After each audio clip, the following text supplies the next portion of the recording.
Tu preciso às 8 ou é às 8h30? Não, é às 8.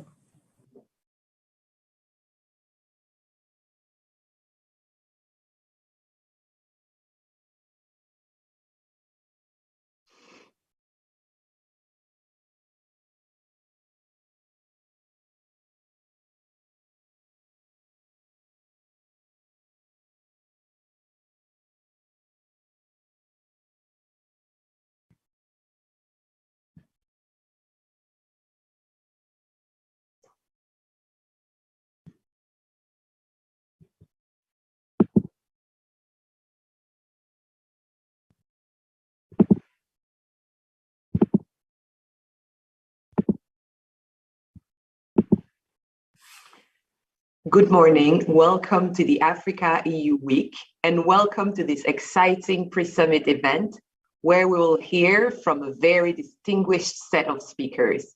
They will all share their views on how every single African girl should complete secondary school safe, strong, and empowered. I am Saren Coley. I am the head of communications at Equals Measures 2030, where we work together to connect data, evidence with advocacy and action to ensure governments deliver on the promise of gender equality by 2030. So it's really a pleasure for me to be here with you today. We have an exciting hour and a half ahead of us. Without further delay, let's dive into our program. Our discussion today will be held in English and French. So please choose your interpretation below. And also there is a chat box where you are able to share your comments and your thoughts. Please do not hesitate to share them. A very warm greeting to our distinguished speakers. Mrs. Winnie Byanyima, UN Under-Secretary General and UNAIDS Executive Director. His Excellency Mr. Kwaro Yves Shabi, Minister of Secondary, Technical and Vocational Education in Benin. His Excellency Mr. Thomas Blomqvist, Minister for Nordic Cooperation and Gender Equality in Finland. Her Excellency Mrs. Elisabeth Moreno, Minister Delegate for Gender Equality, Diversity and Equal Opportunities in France. His Excellency Dr. David Senge, Minister of Basic and Senior Secondary Education in Sierra Leone. Her Excellency Mrs. Pilar Cancela, Secretary of State for International Cooperation in Spain. Dr. Rui Portugal, Deputy Director General of Health, Directorate General of Health, Portugal. Dr. Rita Bisuno, Head of Mission, African Union International Center for Girls and Women's Education in Africa. Mrs. Chiara Adamo, Acting Director for Human Development, Migration, Governance and Peace, DG International Cooperation and Development at the European Commission. Mr. Mohamed Fall, UNICEF Regional Director for Eastern and Southern Africa. Joyce Uma, Influence and Engagement Advisor at Y Plus Global. Hazel Jojo, Young Women's Leadership Hub at Education Plus Initiative. I will first turn to the Executive Director of UNAIDS, Winnie Byanyima, for the welcoming remarks. We will seek to answer the following question. What was the motivation behind mobilizing for Education Plus? Why is Education Plus particularly important for this moment in time? Thank you, Sarah. Your Excellencies, ministers from Benin, Finland, France, and Sierra Leone, Secretary of State of Spain, Director General of Portugal, representatives of the African Union and the European Union, members of the diplomatic corps, young women leaders, representatives from civil society, my brother, UNICEF Regional Director, Ahmed Fall, ladies and gentlemen, I'm greatly honored to join you today, even though my camera has let me down today, at this AU-EU pre-summit event that seeks to mobilize key decision makers from the two continents to scale up investments and action to ensure that every adolescent girl in Africa completes secondary school, is safe, strong, and empowered. I want to start, Excellencies, by reflecting on the news just last week of the identification of a more transmissible and damaging variant of HIV. This newly identified variant is an urgent reminder that we cannot drop the ball on AIDS. The data is alarming, particularly for adolescent girls and young women in Africa and other marginalized groups and communities.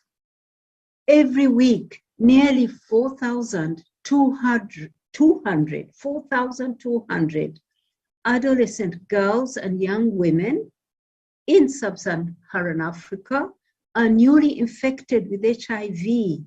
Every week, 4,200 of our girls are newly infected every week. Adolescent girls and young women in the region are more than twice as likely to acquire HIV than their male peers. Twice as likely, more than twice as likely. 5 in 6 new cases of HIV among adolescents between the ages of 15 and 19 are among girls. So out of every 6 young people, 15 to 19, newly infected, 5 of them are girls.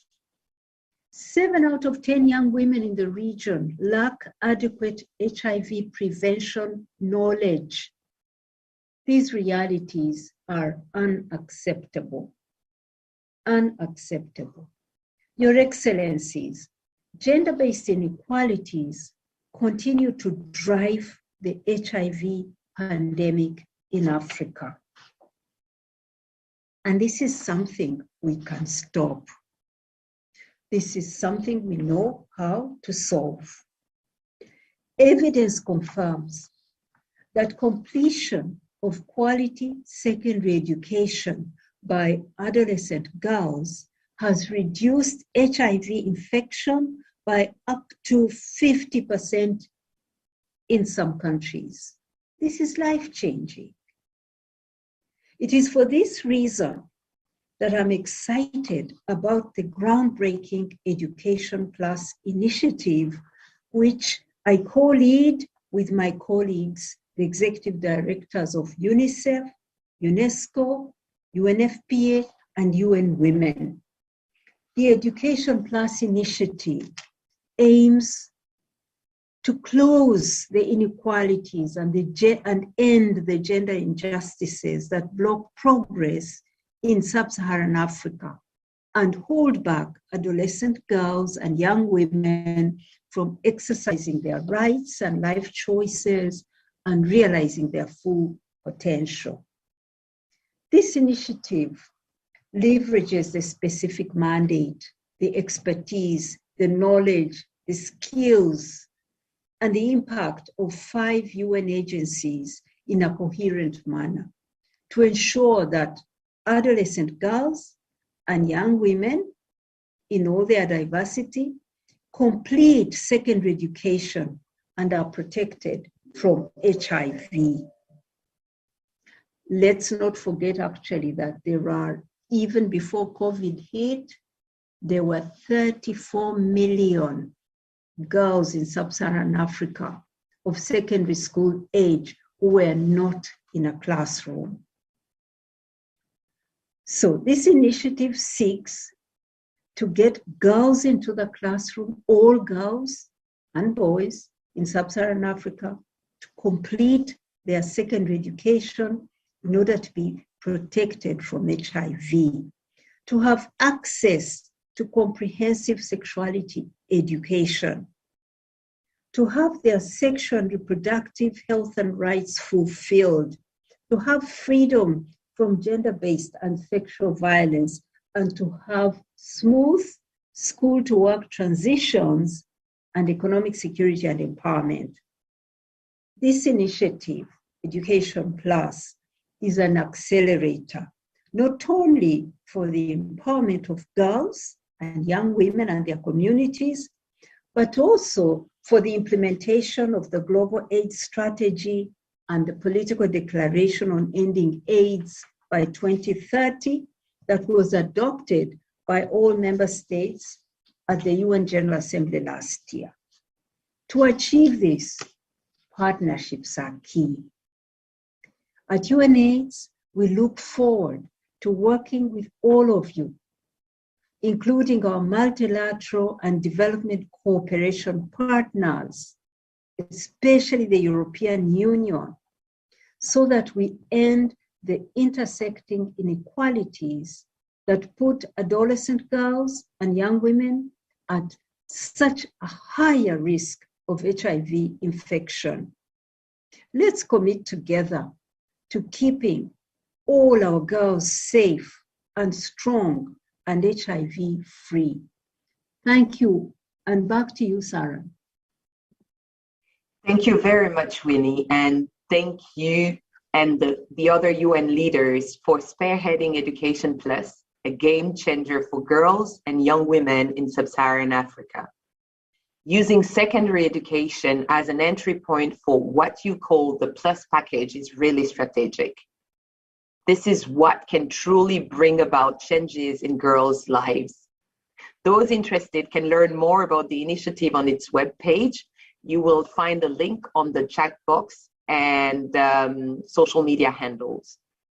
Let me now turn to the next speaker, Dr. Rita Bisuno, Head of Mission at the African Union International Center for Girls, Women's Education in Africa. Dr. Bisuno, can you please tell us a bit about what the African Union is doing for girls and women's education in Africa? How is the Africa Educates Her campaign ensuring that girls access education even during the COVID pandemic? Thank you very much, Madam Moderator. Your Excellencies, ladies and gentlemen, all protocol observed.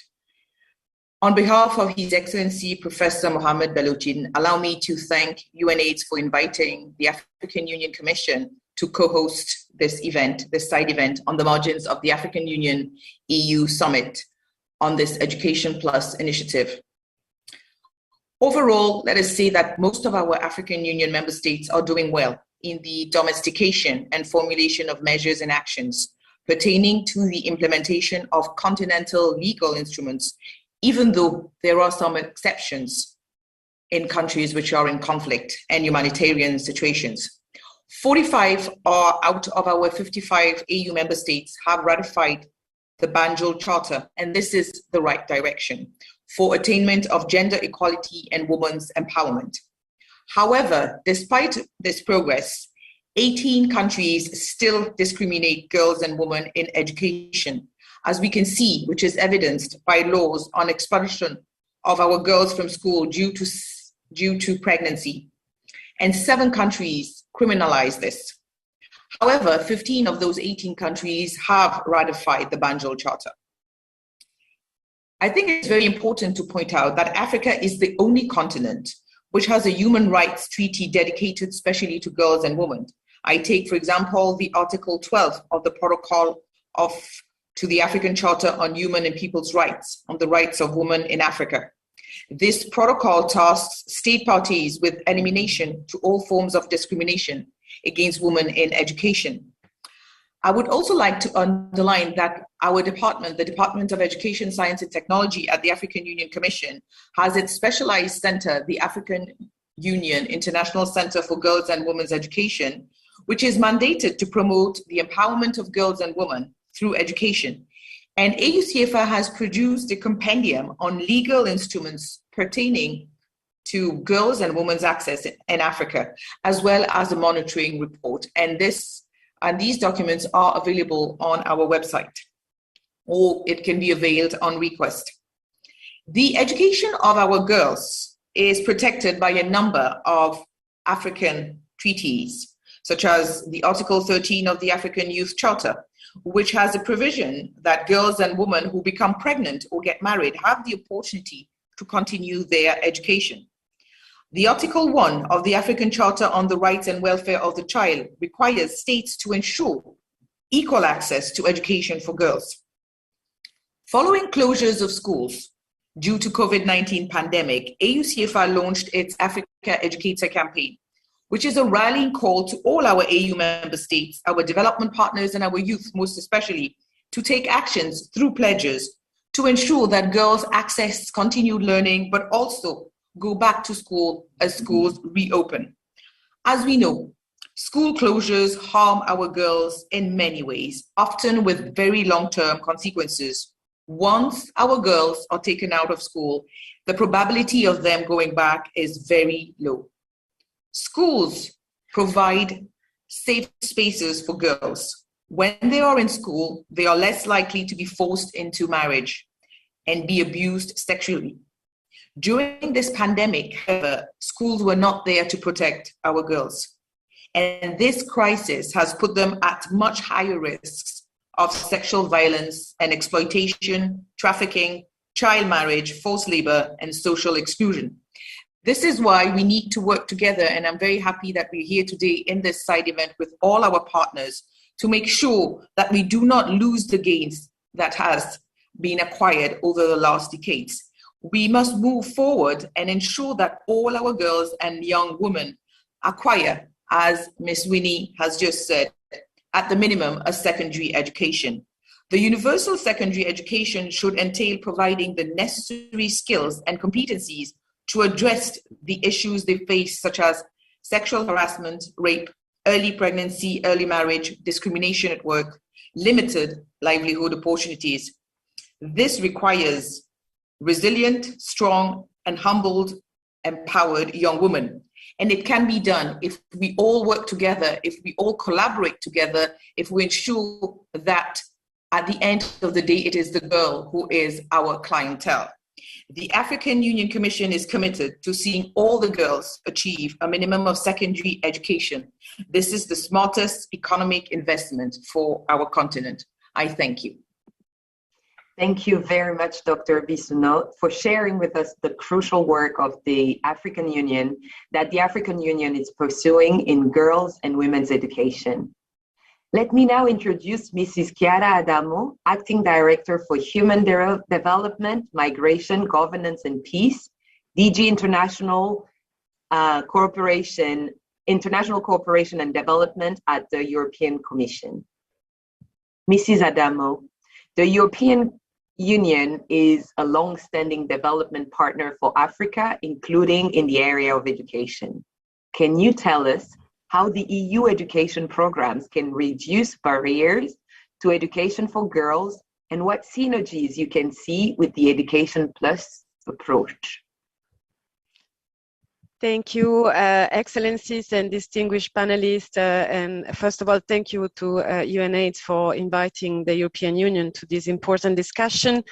The Education Plus initiative resonates with us for a number of reasons. First and foremost, we do share the vision of a world in which every adolescent girl completes secondary education and is empowered really to lead a secure, healthy and fulfilling life free of gender discrimination and violence. So this initiative really connects the dots and looks at girls in a comprehensive way. So we very much welcome that. As was mentioned, there is a crucial relation between health and education enrollment. A South African study has shown that HIV prevalence among girls who had finished high school was about half that among girls who had not. So this is also very much in line with our own European Union priorities under the Gender Action Plan for 2021-2025. And of course, we subscribed to the G7 ministerial declarations on girls' education last year to ensure by 2026 that 40 million more girls are enrolled in schools. So education is really at the heart of the collective Africa-Europe efforts, really, and the priority is first and foremost for us to work with the African partners to support their national efforts in strengthening education systems by focusing on 4 main issues. The first is quality education, the second is equality and equity of access to education, really the core of the discussion today. The third, teachers, and fourth, skills for life and employment for both girls and boys. And for this, during the summit, we are putting forward this global gateway strategy for Africa. So the European Union really will want to pay particular attention to the inclusion of girls and women, and to reduce gender disparities in enrollment, progression, and retention of education and lifelong learning. Commissioner Jutta Urpilainen and Commissioner International Partnership at the beginning of her mandate announced an increase of education support from 7% in the period 2014-2020 to over 10% for the next period for the total development budget. So this is really a top investment and we have it in as a priority investment in 46 countries in sub-Saharan Africa, the vast majority of which targets directly eliminating gender disparity in education and trainings. At the regional level, our aim will really be to work also very closely with the African Union on a number of issues, including we do want to really promote skills for girls, bridging the digital gap, but also teachers training in Africa.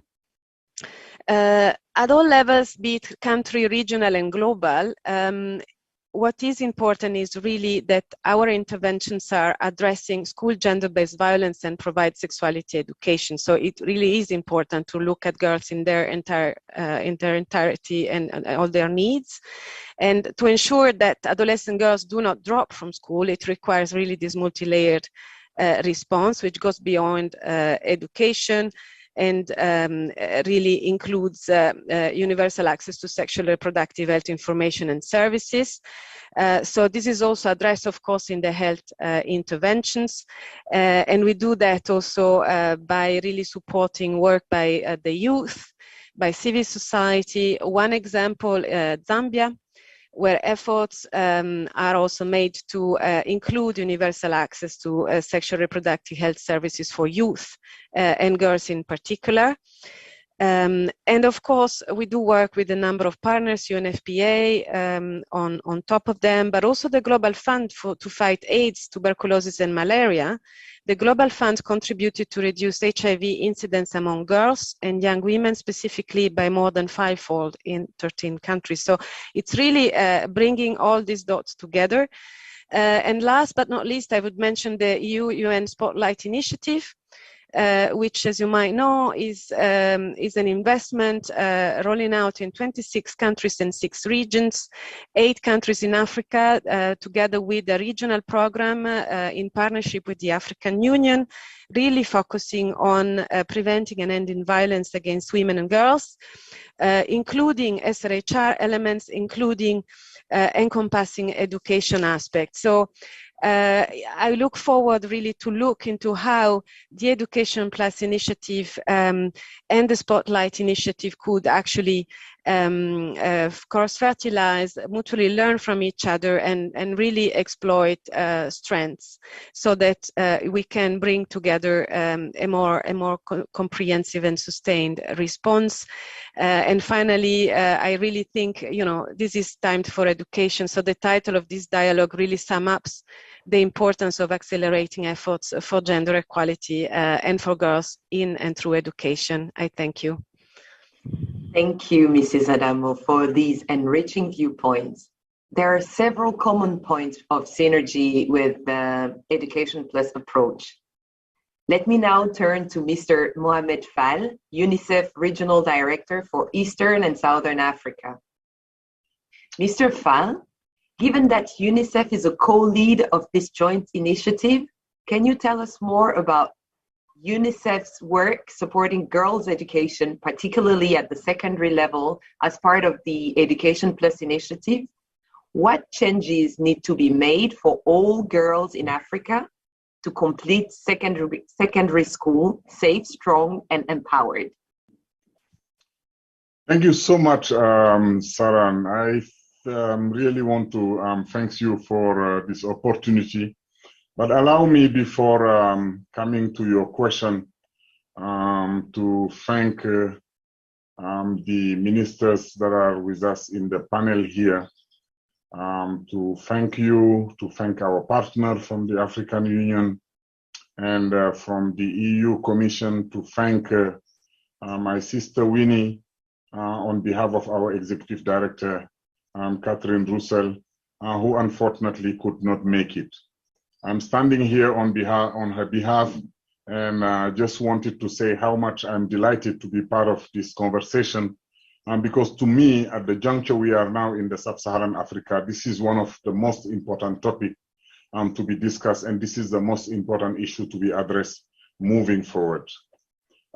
Just let me give a bit of background. Prior to COVID, girl education use has been always a massive challenge in sub-Saharan Africa.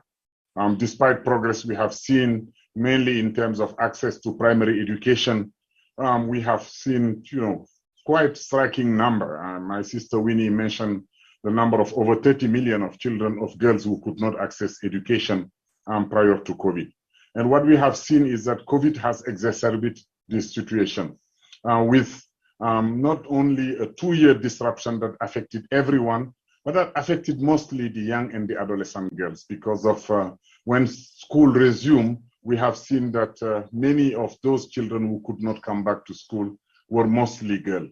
On top of this, you had also some structural issues that the continent was struggling with. It could be entrenched social norms, like early marriage, like some of the traditional practices that kept girls away, or socio-economic conditions also that kept them away, or just the school or the education environment, which were not very conducive or very favorable for them to be maintained to the education system. What we have seen is also that this disruption has exacerbated also their situation in terms of exposure to exploitation and abuse. I have seen a horrific number coming out of a country like Uganda, where colleagues were telling me that there has been over 300,000 girls who have been pregnant just during this 2 year of school disruption. Coming back to your question, what we need to do is to double down on the issues of girl education. As I was saying, it was already an issue prior to COVID, and post-COVID, it is something that has been worsened, unfortunately. That's why I'm using the word double down to address the issues of barriers that are really hampering that access, the quality. And we have seen that the biggest problem we have now is more on the transition from primary to post-primary.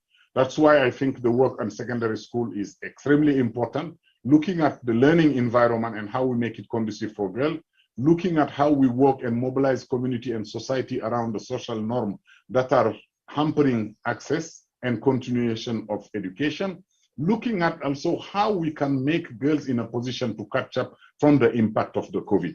Some few examples are coming on how digital platforms have been used to support distance learning, to support catch-up learning classes, to support also accelerated program for girls who unfortunately miss to be at school at the right age. Of course, all of these things also go with a program of life skills that prepare them for a responsible and knowledge and skills on health education, on reproductive health education, on life skills that can really prepare them to address and to face the challenges that are there. And this needs a takeaway, this needs an undertaking which will involve not only UNICEF, partner like EU and African Union, but we need private sector, we need community, we need civil society. This must be an endeavor that comes across all segments of society, as what Sarah, you were calling in the beginning, the key game changers for development in sub-Saharan Africa. Let me stop there, watching that my time is almost over, but this is just what I wanted to throw on the discussion to shed a bit of light on what UNICEF is doing and what our posture is in this critical issue for the development of the continent. Back to you, Sarah. Thank you so much, Mohamed. I applaud UNICEF's commitment to the rights and empowerment of adolescent girls and young women. We have a comment on the chat, and please do not hesitate to share your comment and thought on the chat, because I will share them with the speakers and other panelists. One very important comment is, lack of sanitary towels are making schoolgirls to drop out of school. The money that some NGOs are giving is not reaching to people. Passons maintenant au Bénin, représenté par son Let's Excellence go now to Benin, Monsieur Poirot Yves represented Chaly, by Mr. Poirot ministre Yves des Chaly, Minister Enseignements secondaires, for the techniques secondary et de la education, formation technical professionnelle. education, and vocational training. Excellence, Your en 2021, Excellency, in le Bénin s'est 2021, engagé à Benin rejoindre committed l'éducation to plus. rejoin the Veuillez nous Education parler Plus des initiative. progrès Could you please réalisés speak dans la about the mise en œuvre progress d'éducation in plus dans votre implementing pays? Education Plus in your country?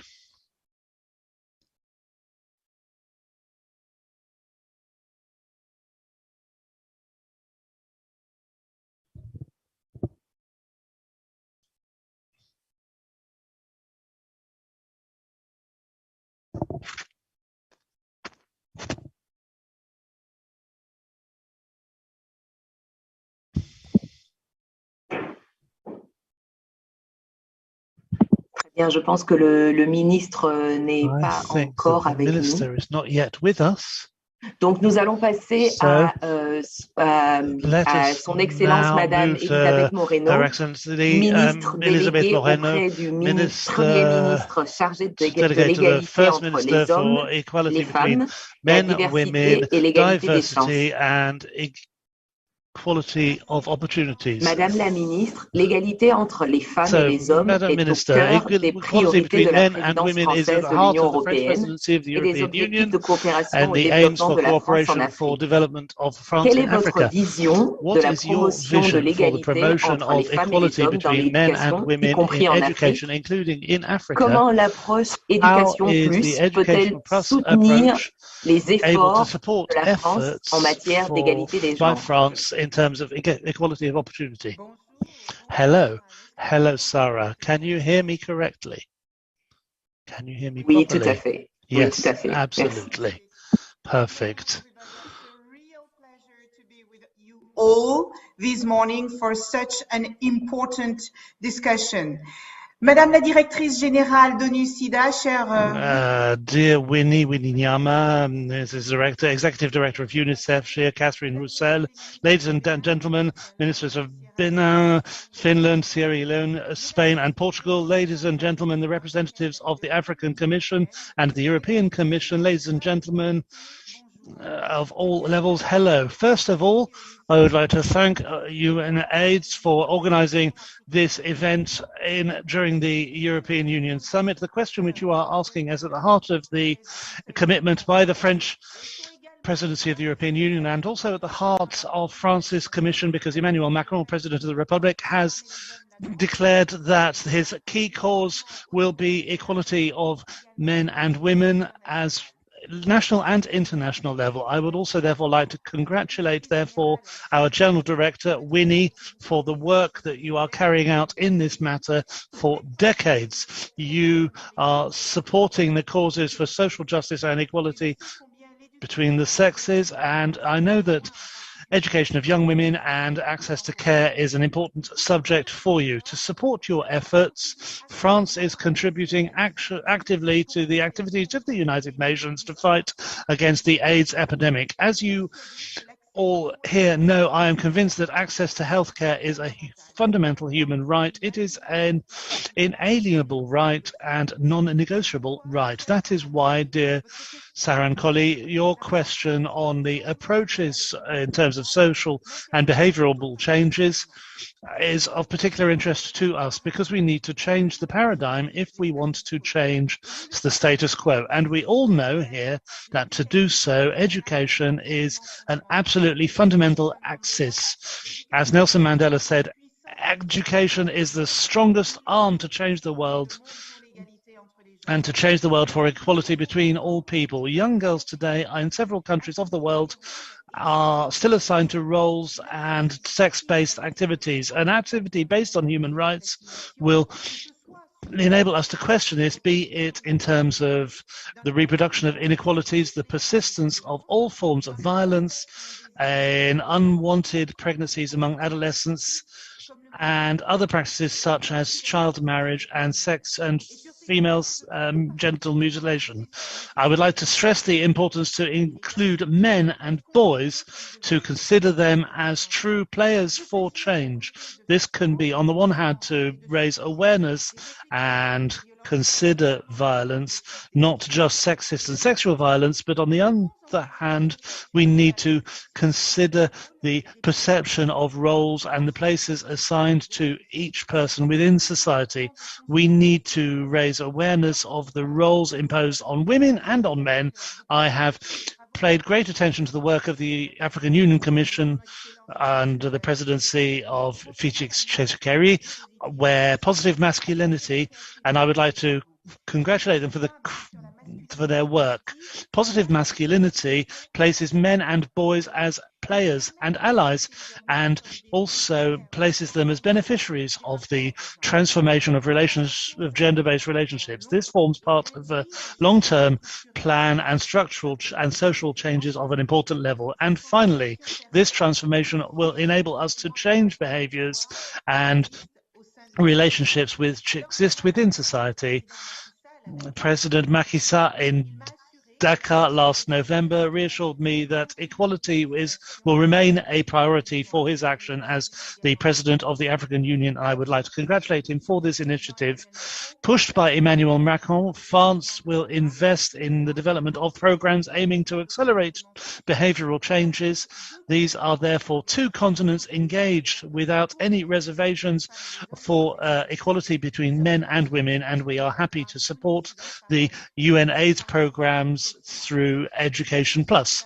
I am delighted that this continues across the model of the coalition of players which we put in place during the forum in 2021, with states, NGOs, society civil can make the difference together. And together we must continue to act for education and the emancipation of young women across the world generally, and in sub-Saharan Africa in particular.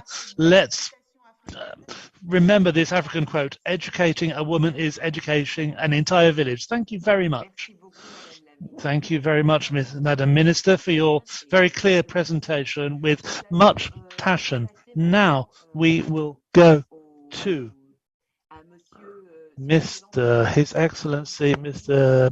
Minister, Secondary Technical Minister and Vocational Training Minister in Benin. Your Excellency, in 2021, Benin engaged to join the Education Plus initiative. Could you please talk to us about the progress made in terms of implementing Education Plus in your country?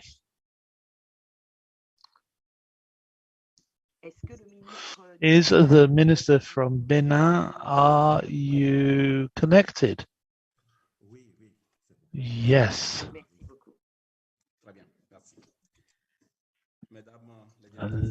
Ladies and gentlemen, Madam, the dear moderator, dear guests, ladies and gentlemen, I am delighted to have this opportunity.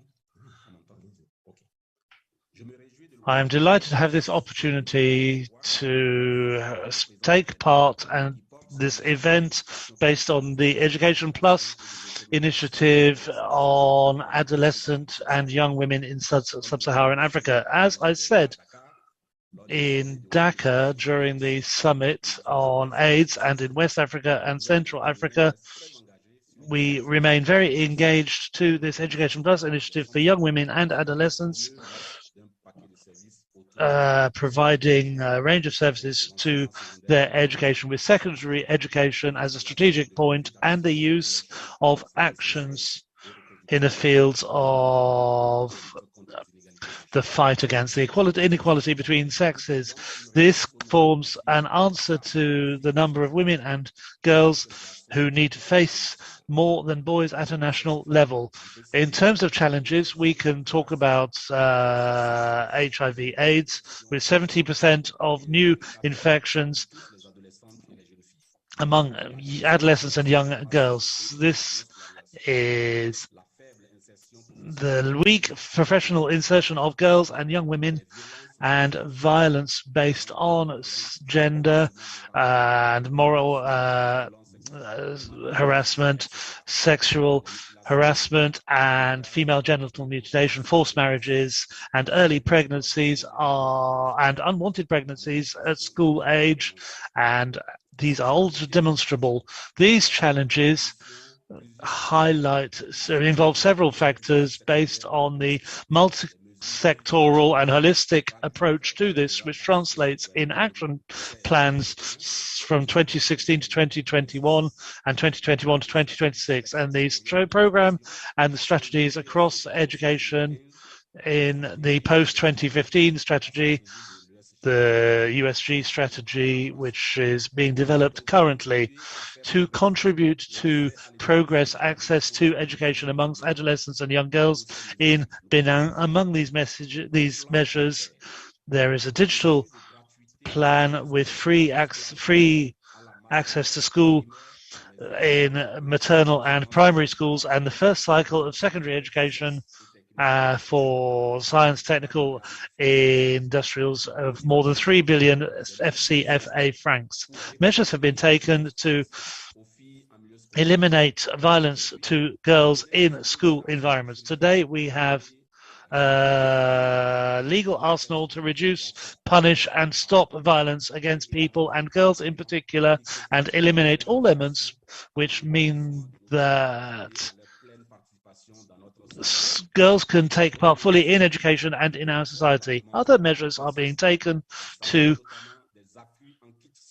support school entities and encourage access of girls to schools and reduce their risk of early marriage. Specific measures for girls during the construction of school infrastructure, so latrines, separate cabins for girls and women, and grants, training grants or technical industrial grants with the creation of social services in the 12 departments for secondary education to enable the support for girls and women in particular. This helps with the implementation of the Education Plus initiative in Benin. Many actions which have been taken out since the selection of Benin as champion country, including the implementation on April 21 of a multi-sectoral approach consolidating 7 ministries and the United Nations in Benin responsible for implementing the Education Plus initiative in Benin. The adoption of a roadmap which undertakes the official launch of the program in Benin during the National Forum for Education of Young Girls in March 2022, with a technical document to support the rolling out of the initiative in Benin, with the participation on parallel work at a high level for Education Plus during major events such as the United Nations Forum, the Regional Summit on HIV in Dakar, and the event in Paris. The education of all girls, all boys, is not just a powerful tool, it is a necessity for Benin. Education is a driver for development, public health, and economic growth. We also know that each year the education of a girl in their first cycle is an increase of 3.7% of the GDP in Benin. We commit to continue to invest for access to have equal access for boys and girls in Benin, and this is an intelligent investment which needs to be done. The investment is enormous, and we agree that maintaining girls at school contributes to prevent them from new infections from HIV, early marriage, infections, and unwanted pregnancies. This initiative, Education Plus initiative, has the potential to transform life of adolescents and young people, young women in Africa positively, and will strengthen society and the nation. Thank you very much, Mr. Minister, for sharing your experience. Your commitment is inspiring for other countries who will also join this initiative, which is so important for girls and young people. Thank you very much. To introduce Joyce Uma, Influence and Engagement Advisor, Y+ Global, the global network for young people living with HIV. Joyce, as an advocate for young people, can you tell us a bit about young people's experiences of discrimination in access for vital services such as health and education, and ideas for overcoming this challenge in policies and programs? Thank you very much, Saren, for that question. All protocols observed. Good morning. Receive greetings from Nairobi. As we all know, the stigma and discrimination in the education and health settings for young people in all their diversity is not something new to us all, especially for young key population. And this has affected our education and health outcomes. We have different clusters of young people who experience different extremities of discrimination. For instance, as a young woman living openly with HIV from sub-Saharan Africa, and one who has gone through the education system up to my current master's level, I have had my share of stigma and discrimination. I was diagnosed with HIV when I was in boarding school in my final year of secondary education. I was only 17. Everything changed from the moment my status became public knowledge. I lost my friends and lost the willingness to continue with my studies because I thought I was going to die, and so did everyone else. I was branded as loose, as a bad influence, even as walking dead. I gained friends out of pity, and I was even prayed for in the school to get healed.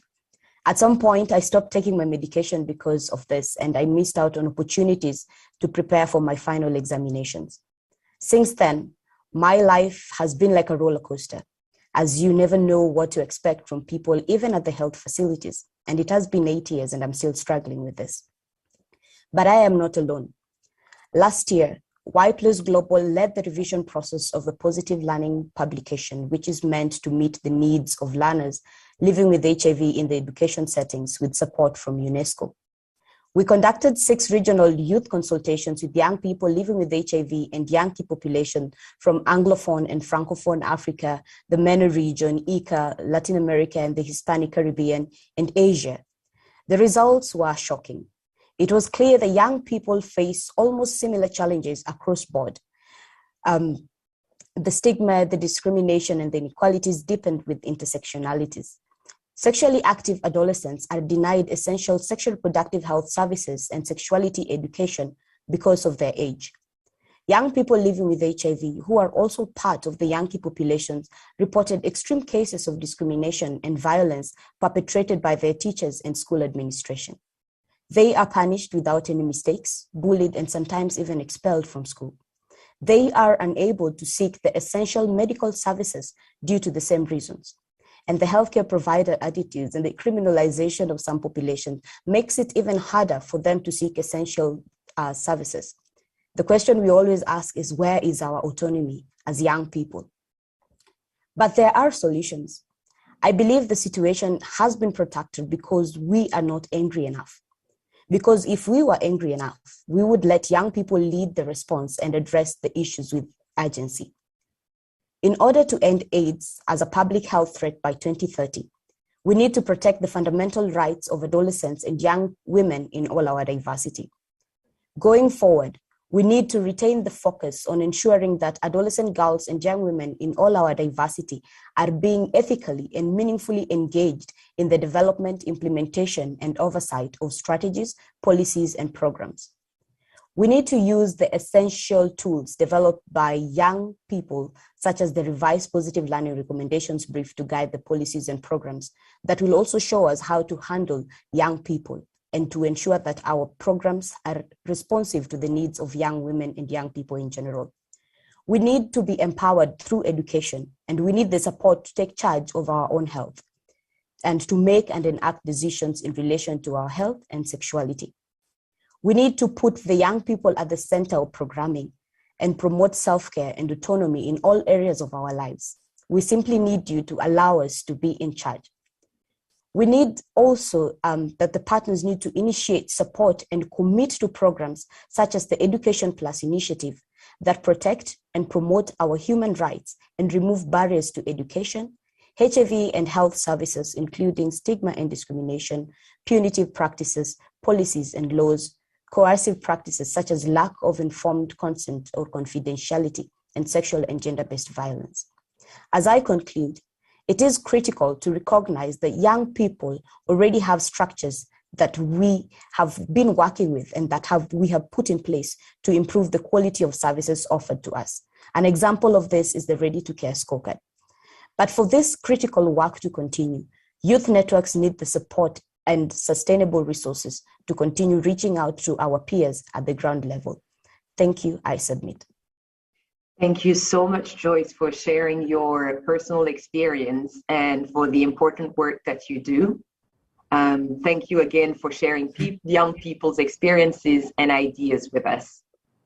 Ahora tengo el placer de dirigirme a España. Su Excelencia, la señora Pilar Cancela, Secretaria de Estado de Cooperación Internacional.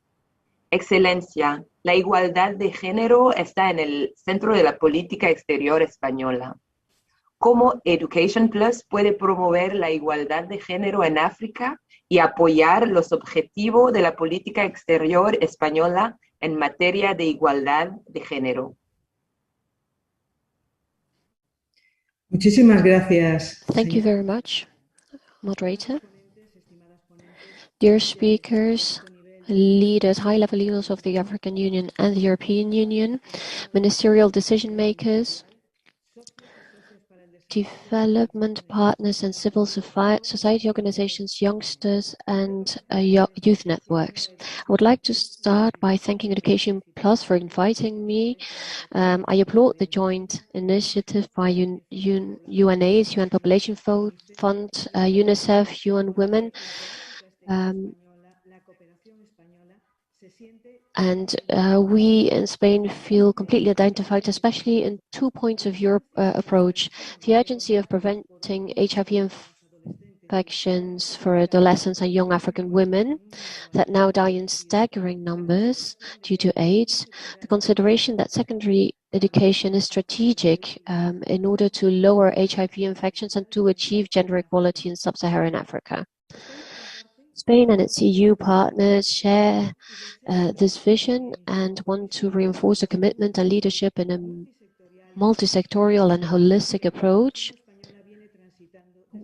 with which Spain has taken in Africa for many years. The data in the regional report for Africa on the Social Institutions Gender Index of the OECD in 2021 continue to be alarming, but it also shows that the interventions have been effective and that we are together moving towards gender equality in Africa. Empowering women and gender equality is not a recent priority for the African continent. All of the actors have, and national governments have signed and ratified the international and sub-regional agreements and tools. 42 countries have ratified the African Charters on Human and People's Rights. This is the Maputo Protocol on the rights of women. Moreover, many countries have pushed legislative reform to support women empowerment, talking about gender violence against women, fostering the rights of women to land and access to finance, and the promotion of political representation of women. However, Progress to achieve gender equality has been varying and slow in African countries. And it's a reality as well that African women now suffer the highest level of legislative discrimination, social norms and practices compared to women in other parts of the world, both within family as in the work environment. In 2019, before the COVID-19 pandemic, the cost of discrimination amounted to 7.5% of the GDP in Africa. COVID-19 has considerably exacerbated this cost. The gender gap has become wider, and it has caused gender equality to increase in three dimensions: the physical integrity, economic situation, and participation in politics and leadership.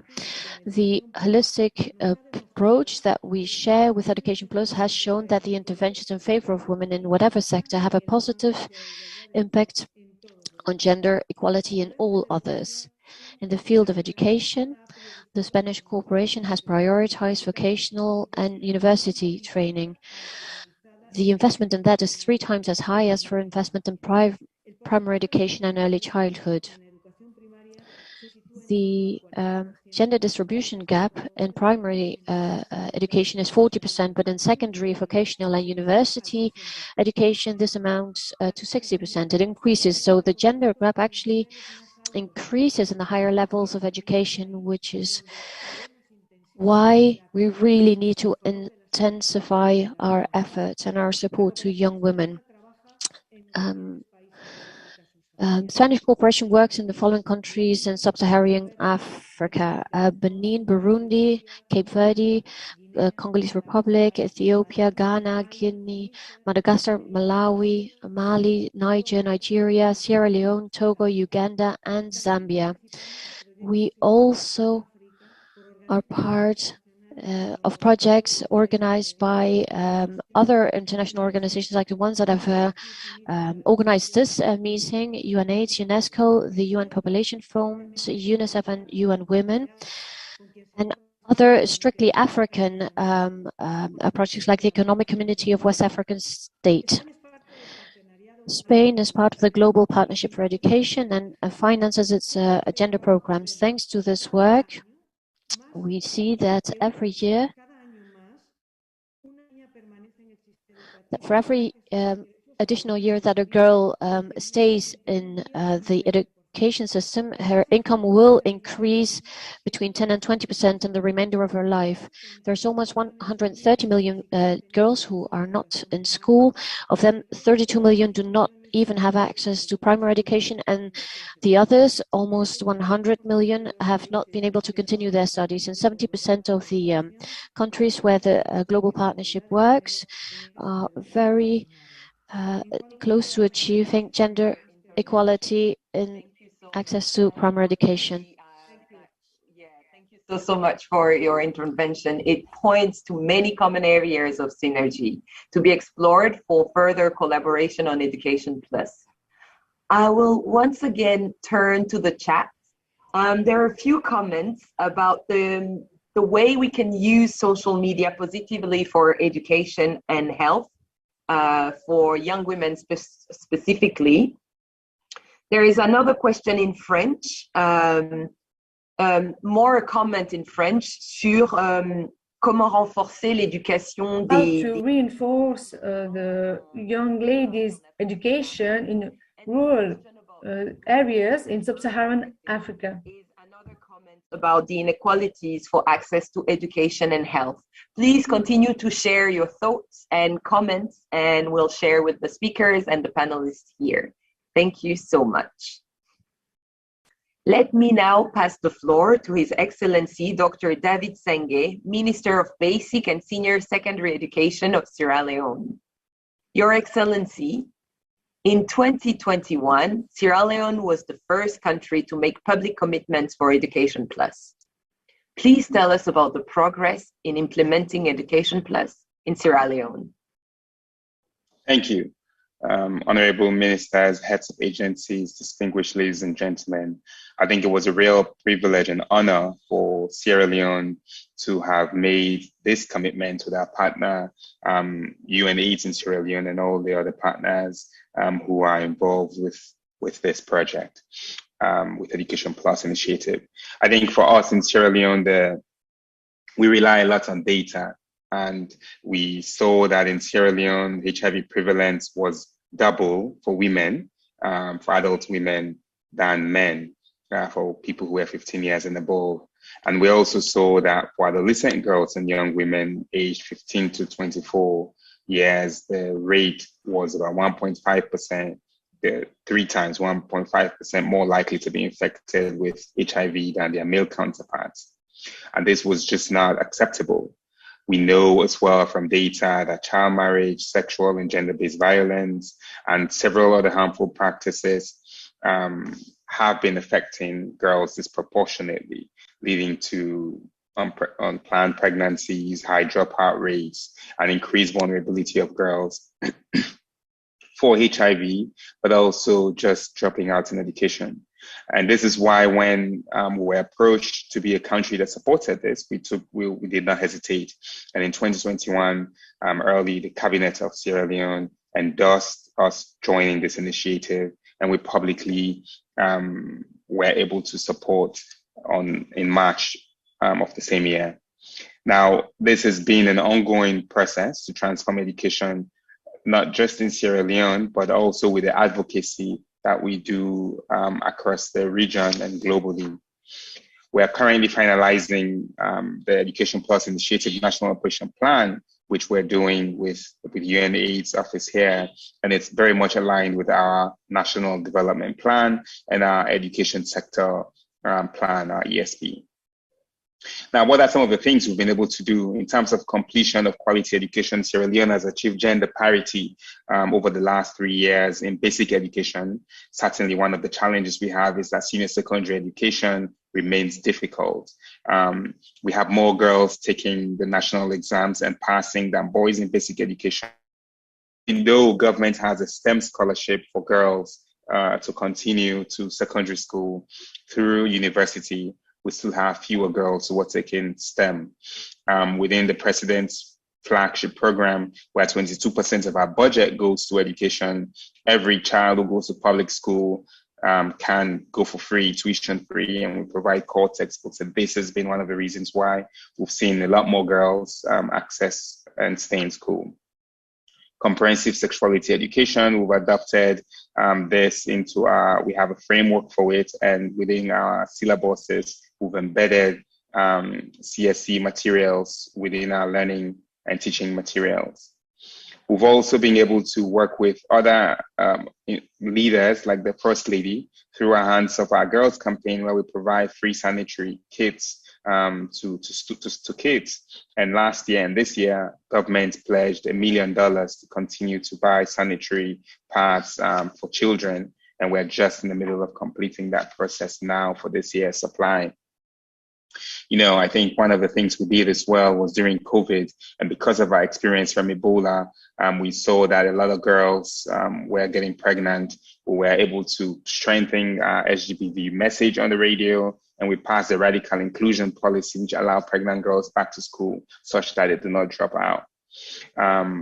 In terms of, I also serve as Chief Innovation Officer and lead the Directorate of Science, Technology and Innovation. We've been able to create innovation hubs with our private sector partners specific to girls as well, and promoting STEM.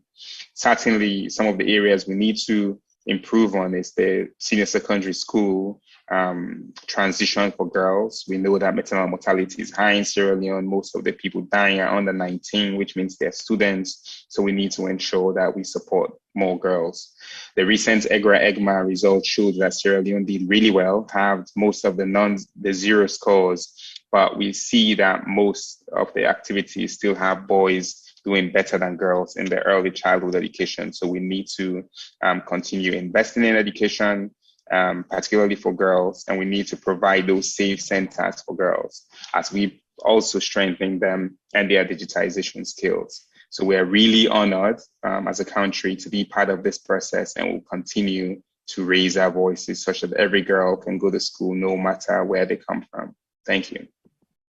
Thank you, Honorable Minister, for sharing the experiences, including challenges, when it comes to your national implementation of Education Plus. I have the pleasure of giving the floor now to His Excellency, Mr. Thomas Blomqvist, Minister for Nordic Cooperation and Gender Equality in Finland.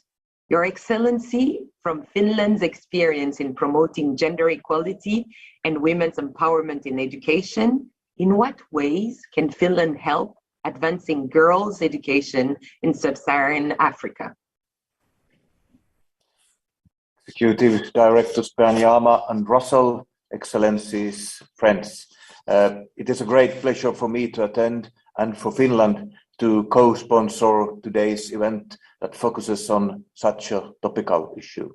I would like to thank UNAIDS for organizing this discussion and congratulate Education Plus agencies for having launched this important initiative. Finland pursues a human rights-based development policy and applies systematic gender mainstreaming across all policies and the implementation of Agenda 2030. The rights of women and girls and quality inclusive education are top priorities in our development policy. This also means focus on sexual and reproductive health and rights, comprehensive sexuality education, and freedom from gender-based violence and harassment. These topics are high on our agenda in cooperation with Africa. Finland is implementing a new Africa strategy towards a stronger political and economic partnership with African countries, the AU, and other organizations. Finland is advancing gender equality and education for all girls in sub-Saharan Africa through our long-standing bilateral partnerships with African countries. We also work in cooperation with multilateral partners such as UN Women, the Global Partnership for Education, UNICEF and UNFPA, as well as non-governmental organizations. I would like to highlight a few priorities that we consider essential for improving girls' access and participation in education. Menstrual hygiene, school meals, and the provision of free, available, and accessible secondary education. It is critical to address harmful gender stereotypes and discriminatory social norms that prevent girls' access and participation in education. It is important that girls and women are encouraged to study science, technology, and mathematics, the STEM subjects, and pursue related careers. School curricula need to include sexual and reproductive health and rights and comprehensive sexuality education. This can significantly contribute to the prevention of HIV infections among adolescent girls and young women. We also want to stress intersectionality. All girls and women, including those in vulnerable situations, such as women and girls with disabilities, must have equal opportunities to education. We must expand access to digital infrastructure for women and girls and support digital competencies and education of all women and girls. We greatly appreciate the work of the Education Plus agencies and expect the initiative to raise these issues high on the political agenda. This is even more important due to the disruptive impact of the pandemic on education, gender equality, as well as essential health services, including HIV prevention that require urgent actions across sectors. We believe that investments in education and skills, girls and women and health, including SR/HR, are critical to build back better, more resilient and gender equal societies. and innovation is a key aspect in doing so. Finland welcomes the Education Plus as a good opportunity to implement key parts of the new global aid strategy. The Finnish government contributed to its preparation, including by emphasizing the need to focus on prevention, human rights, and the gender equality.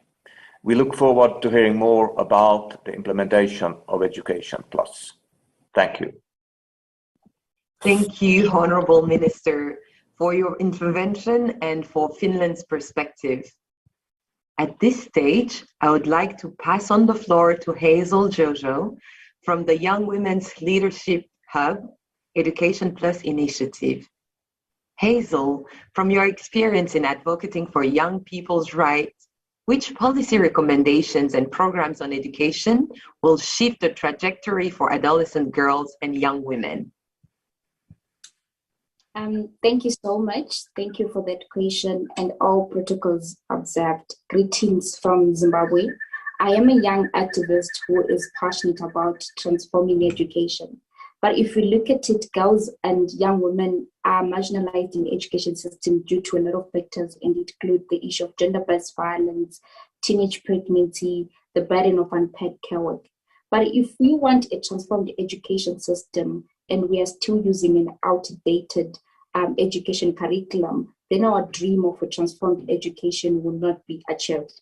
Looking at my country, for example, over the years, teenagers who fell pregnant would drop out of school as a punishment for that behavior.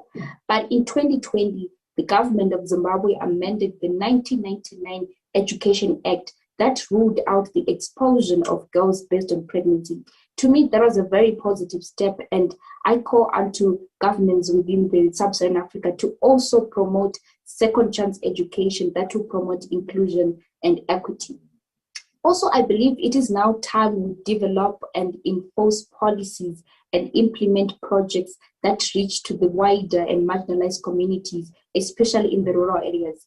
The recent statistics in my country were very devastating. The school-going age had to drop from 47% to 38%, which was very worrisome, especially during the COVID-19 period, where the accessibility, availability of education was a cause of concern. So I believe it is also now time we also speak about innovation and manpower development. This will also ensure us that we have a robust education system that does not only teach young girls and young women to be good employees, but also to be innovators, to also take charge of their destinies.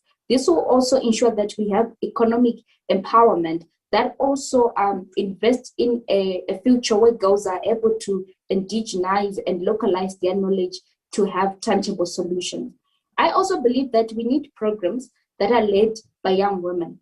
If we put young women at the driver's seat, not only are we putting them at a position where they are able to be key players to the change that we want to see, but also we are also empowering the peers that they work with in their different communities. I am a young leader who is part of the Young Women Leadership Hub within the Education Plus initiative. And being part of that particular space empowers me, and also it empowers the young women that I work with. So I feel like if we have educational exchange program and we support them and we fund them, we are not only promoting equity, but we are also shifting the educational discourse by promoting inclusion and democratic participation. So if you look at it, most of our education institutions are still using a curriculum that is outdated, because most of our curriculum does not come from the industry. It actually comes from the institution itself, which to me is an infringement of academic freedom. But if we have a different curriculum that comes from different industries, not only are we rebranding, but we are also re-identifying our relationship with nature, technology, and different intersects. Because if you look at the top 10 skills by World Economic Forum, which will be required by 2025, we would then be convinced that we need to focus more on innovation and critical skill learning kind of education. I also feel like in our quest for a transformed education, we also need to support our teachers, because teachers need refresher courses, they need incentives, they need motivation. Currently in Zimbabwe right now, we're experiencing a very devastating situation where schools have opened, yes, but teachers are not going to school. So you can imagine that we have young women and girls who are just going to school, but there's no one there. So we also need to make sure that we promote our teachers, we support them, we also incentivize them. So I'm still looking for a world, I'm still hoping actually for a world where education is still considered as an empowerment tool. In my country, we joke around with the saying that it's now difficult to convince young people to go back to school when they're surrounded by rich kids. I'm still looking for a world where we are still investing much into a transformed education system where we promote enrollment, democratic participation, and inclusivity. So I just want to thank you for this opportunity, and let's go for a transformed education system. Thank you. Thank you so much, Hazel, for this very inspiring intervention and for sharing your experiences in this field. It is now my pleasure to turn to Portugal, and I would like to give the floor to Dr. Rui Portugal, Deputy Director General of Health, Directorate of General Health in Portugal, the country. Doctor, Portugal has been a trailblazer in ensuring equitable access to health care for adolescent girls and young women. What lessons can governments learn in ensuring access to youth-friendly health services as part of Education Plus initiative? Thank you very much for giving us the floor. Ministers, directors, distinguished colleagues, ladies and gentlemen, it is an honor and privilege to address you on this auspicious occasion and on such an important subject. The promotion of young people's access to health services and universal access to sexual and reproductive health and rights is a fundamental constituent of healthcare in Portugal. It focuses on overcoming a set of barriers that make access to such services easier and less awkward to young people, including boys and girls. The material condition on which the provision of services takes place is not the only aspect at stake, but also, and most importantly, the quality of the relationship and communication between the young person and the healthcare professional as a facilitator of access and counselor. To consider the expectations and needs of young people is of pivotal importance. The WHO advocates that youth-friendly health services must meet a set of criteria, including accessibility at locations and hours appropriate to teenagers, meeting their expectations and needs in order to motivate their demand and promote health, access, equity, and equality. Following these guidelines, we have adopted a set of requirements for youth care, namely integrating accessible and adequate services focus on needs and expectations of young people free of charge and respecting confidentiality. In addition, the National Program for Child and Youth Health and the National Plan for Youth both have specificities of health surveillance in this age group, and they underline the importance of providing free and confidential services that respect and promote the young person's autonomy. Therefore, young people must be involved in the decision-making process when seeking health care. Let me share with you a couple of good examples. Aparece, meaning show up in Portuguese, is a youth service that started in 1999, headquartered at the primary healthcare facility of Lisbon region. It has great acceptability among its target groups, 12 to 24 years of age, and is a model replicated throughout the country. We ensure specific aspects of this facility, like youth-friendly services, adequate open hours, free of cost, anonymous if needed, and accessible located. This approach opens the health system to adolescents and ensures continuity of care, disease prevention, and health promotion. Aparece is supported by a team of professionals, general practitioners, nurses, psychologists, among others, and it covers issues ranging from mental health, sexuality, including sexually transmitted infections, dependencies, nutrition disorders, family planning, contraceptions, and so forth. This youth-oriented health services was signaled as an example of a successful practice. Furthermore, the Director General of Health, through its Division of Infant, Youth, Reproductive and Sexual Health, collaborating in joint creation of the National Youth Plan, which became operational in September 2018.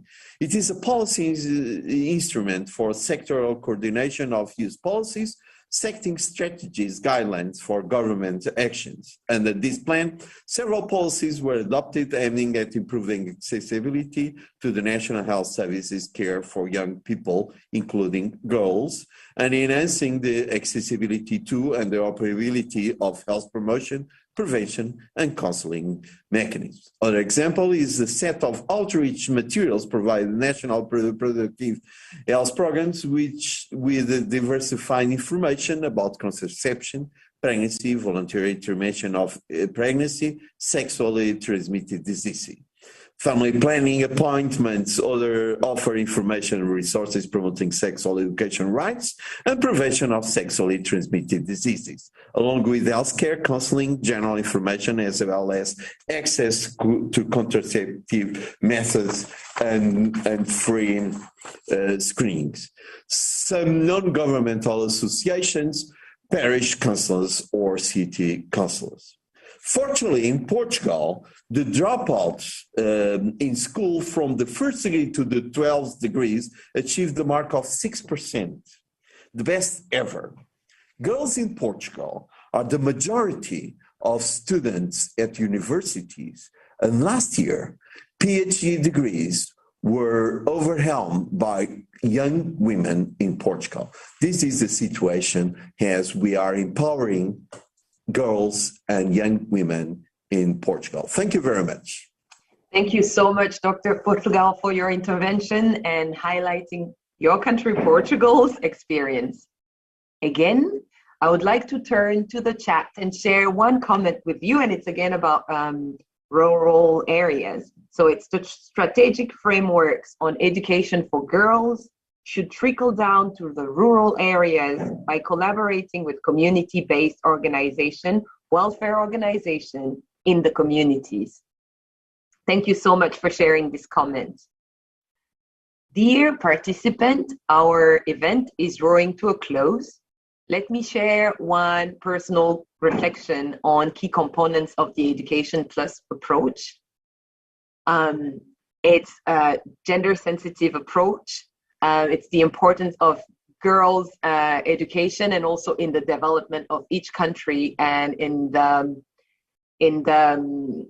the expansion of the potential of the youth.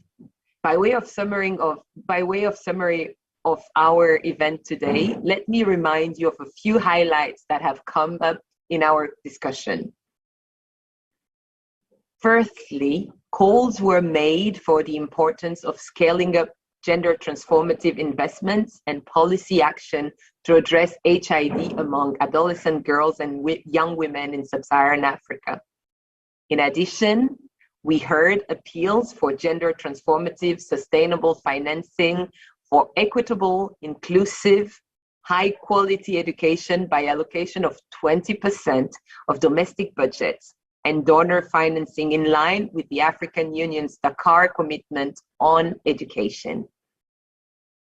Member states were also encouraged to use education as an entry point to implement the Maputo Plan of Action to meet the sexual reproductive health and rights needs of adolescent youth and other vulnerable and marginalized population through provision of quality youth-friendly adolescent SRH services, providing young people with age-appropriate and culturally sensitive comprehensive sexual education, preventing HIV acquisition, child marriage, and other harmful traditional practices. Finally, the importance of multilateral cooperation. The multi-stakeholder engagement was emphasized in advocating for secondary education as an entry point for HIV prevention among adolescent girls and young women, and key response to recovery from COVID-19, building resilient, inclusive, innovative, and gender transformative education system and society. In closing, I thank you all. In closing, I think you all agree that we have had a very fruitful and rich discussions during these 90 minutes. Hope that our messages will be heard. I am certain that the importance and potential of Education Plus has become clear for all, for the benefit of adolescent girls and young women and for societies and nations at large. I thank the speakers and audience for your contributions and participations. Thank you very much and goodbye.